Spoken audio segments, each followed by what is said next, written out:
our story on mysteries today began over 20 years ago. It was the story we did on the 70-foot shaft. And we've gone back to visit the 70-foot shaft again just recently. But first I need to give you an overview on the story to begin with. Sometime over 20 years ago, a fellow named Jim Hatt, a friend of mine, approached me to go into the mountains, and he needed help doing something. He didn't say what it was, and I agreed, except he had one horse, and I didn't have any horse at the time. So I asked him if it was all right if I got a friend to go along who had 2 or 3 horses, and that was Hank Brown. And he knew who Hank was, had worked with us many times at the Superstition Museum, and he agreed. So we left Government Wells about mid-morning and went about 30 minutes due east and took off on a uncharted, no trail whatsoever. We were trailblazing all the way in. And there were no landmarks that would be able to tell somebody where to start to go into where this place was, because nobody's going to find this by accident. You got to know exactly where it is. And I might just add Government Wells, in case you don't know, is located north of Apache Junction on State Route 88, just before you get into the switchbacks. And this is where 200 Pima Indians were headquartered when they started to build Apache Trail in 1903. And Jim Hatt was, he had worked for nuclear energy companies. He worked at 3 Mile Island, and he moved out here to work at Palo Verde so he could hunt for the Lost Dutchman gold mine.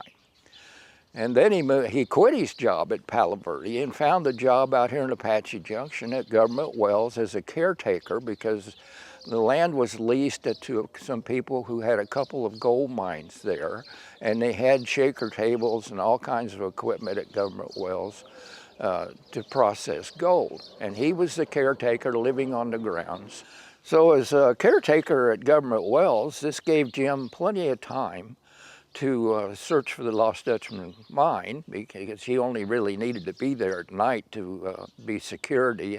And of course his wife was there also. So anyway, we finally got in there, and in the most unusual place you could think of, which I'll save for a little bit later, we found this pipe iron head frame underneath a hole in the ground that went 70 feet deep.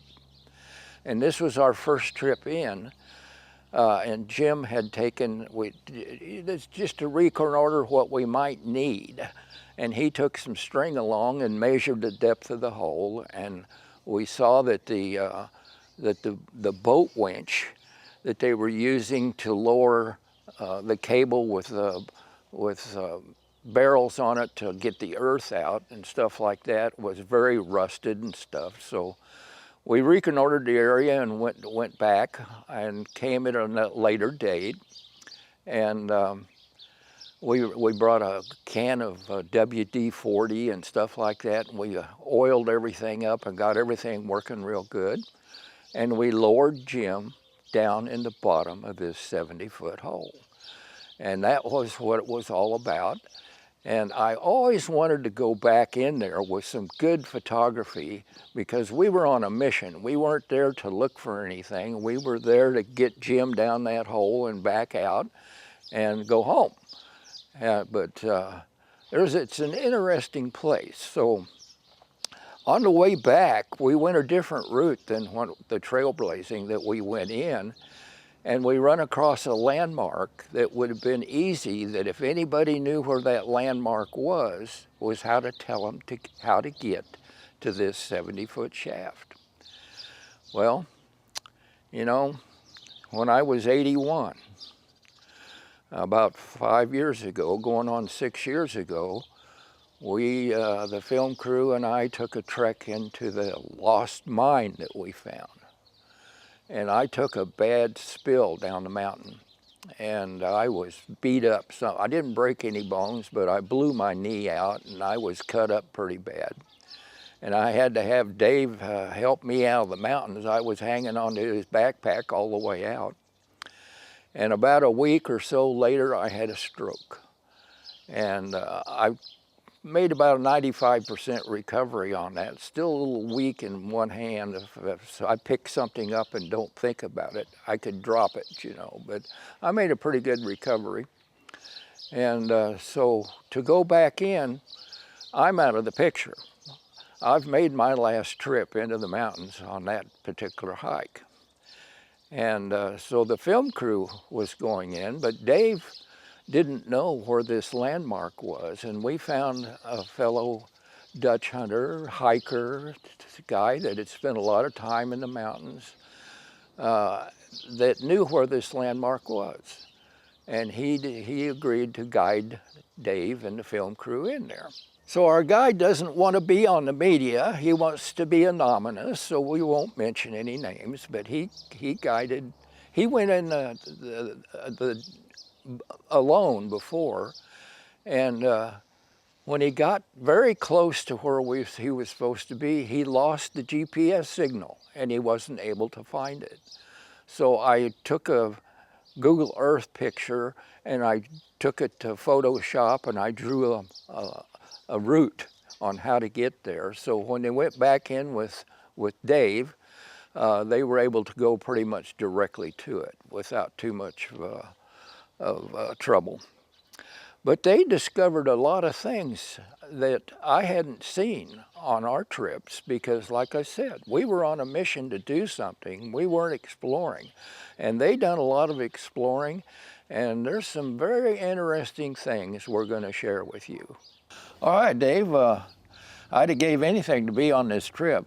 And you told me some amazing things you guys run across. So why don't you had time to explore when we didn't. So why don't you tell us a little bit about it?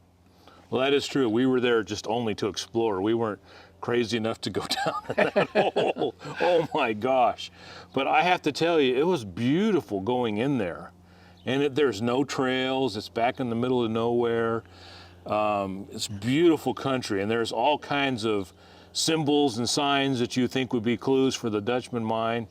And we were looking around for it, trying to find it. We had your pinpoint. We supposedly knew right where it was, and we were at the bottom of a hill, and we look up and we see one of those hole in the rocks, those little eyes looking at us. And let's walk towards that and see if we can find it up there. We walk up there, we get up there, and there's a kind of a dog's head and an eye, and we get up there, it's gone. It's just gone. We couldn't find it. I mean, the dog's head rock is still there, but the eye of the needle or whatever that's supposed to be, that was just gone. We could not figure out how in the world we could see light through that rock when you were up there next to it. There is no way to do that. So we sat there frustrated for a minute, and we looked over to the next ridge, and I'm talking about on a cliff. You guys are crazy. On a cliff, we look over there, and there is that metal frame that I remember from the first video we did. And he goes, there we go, that's it. I go, what, really? No, that can't be it. And I looked at it again, and sure enough, there's that tripod. So we hiked down the ridge and back up the ridge, and it's steep. I mean, going up there, it's not easy to get up to it. And we got up there, and when we walked by that down below from the lower part of the canyon, we didn't see it. I saw something blew up on the ridge for a second. I go, what was that? And then I didn't see it again. But we got up there and looking around, and that shaft just goes straight down, and it's on the edge of a cliff. You could sit up there for years and no one would ever see you going by. So if there ever was a military trail there, that would work. You know what I'm saying? And there's all kinds of peaks around there that look like the Peralta map or the Ruth map. I mean, it's just like, if you're looking for symbols to make that be the Lost Dutchman's mine, that's pretty close. But I am not a geologist, but I've been enough around these stories to know that there's no mineralization there. There's nothing that would hold gold, in my opinion. There's cracks in the rock. Maybe that's what they were after. Maybe they found something on the surface. I don't know. But I have no clue what they're doing and coming in was, my guy kept saying, there's the two pillars. And I go, Yeah, I saw those back in the last valley too, and they're in this one. And then look down there, there's some more. I mean, there are definitely 2 pillars from the maps everywhere around there. And when we saw that one eye that we walked towards, I looked over straight out that way, and there was another eye. And I looked over that way, and there was another one. It was amazing. It's like there was clues everywhere. So if you're following clues, it made sense. But we got up there, and it made no sense. There was no mineralization. Up on a cliff, they basically started digging the hole and filling the area out so they had a place to even stand up there. But to my surprise, that A-frame that they put up there was still in place. And one of the things that was really surprising to me is it was still solid. I leaned on it, dropped the camera down there. It was amazing. I mean, it was absolutely amazing. It was, I mean, I don't know what they're going for, but you guys are crazy to go down there. I wouldn't go down there. And the boat winch was gone, wasn't it? Yeah, the boat winch was no longer there. And I have to admit, I did kind of stage a shot because there was 2 buckets they're using to pull the gravel out on the winch up underneath the ledge, and I pulled it out and put it in front of the tripod just to get a cool picture. Okay. You know, I put it back where it was at. But while I'm standing up there, I look down, and I see stuff down there, but I really can't make out what it is at the bottom of the cliff. And I told the guide, I said, you know, we probably got to go back that way maybe, or we'll go look at those holes that we saw in the rocks on the way up. But we went that way, and we went down there, and there was stuff littered everywhere. There was cans and more barrels for lifting ore. There was another winch that they'd probably used and just threw it off the cliff. There was more cans down there. But the most amazing thing to me is when we got further down, all the way down to the flat, down at the bottom, there was a rickshaw set up with some old wheels on it. It looked like it was perfect to put 2 of those little metal cans on there and you know, walk ore out. Yeah. Or maybe they use it to bring stuff in, I'm not sure. But it was hidden up underneath the rock. It wasn't even close to the mine. But we were assuming that's part of that. And also they had a wire running across, so kind of a safety wire that was still there. Everything was still solid. I mean, it was amazing. Everything was still rock solid. I don't know how long ago that was built, but it's still pretty solid. And no one's taking anything away. There's all kinds of artifacts and food cans and everything all over the place. Yeah. I mean, it's very obvious. Yeah. What year were you up there? Oh, I don't know, 20 some years ago. Okay. I don't know. I don't remember. Okay. So you didn't think this was a place that the average guy would, or even a knowledgeable guy, would be digging a hole in the ground, huh? No. No, and talk about horrible logistics. Oh my gosh. It would be so hard to get stuff up there because you have to scale a cliff to get up on that little tiny ledge. Yeah, okay. Well, you know, I had a copy of the Holmes manuscript, and Holmes had actually tried to follow the Dutchman into the mountains one time, Holmes Sr. Uh-huh. And he said that the Dutchman stayed on the north side of the river the whole way. And that meant that he was entering the mountains from the north, where he had given clues from coming in from the south where the board house was and stuff. But I got to thinking about all these things you described, the pillars and the head and the profile map and all that kind of stuff. If you came in from the north, from the lake that wasn't there at the time, of a canyon lake, then the most logical place you would come in is where the military came in on LaBarge, which is the second bridge that you get to, where all the boats are stored on the north side. Right. There's that inlet that goes south. That's where you start up LaBarge Canyon. And if you started down LaBarge Canyon, and when you came to that first tributary canyon that goes off to the west, you wouldn't have passed the Three Red Hills, which was a clue. Oh. Now, coming from the south, you wouldn't want to pass the Three Red Hills, but going in from the north, you wouldn't want to pass the Three Red Hills. And then you take this tributary canyon, and you run across those 2 pillars you were talking about. Absolutely. And then the dog's head with the eye, which is kind of what's on the profile map. And from the hole in the ground, if you climbed up just a little bit, you could see Weaver's Needle, right? Yes, Yeah, you could. okay.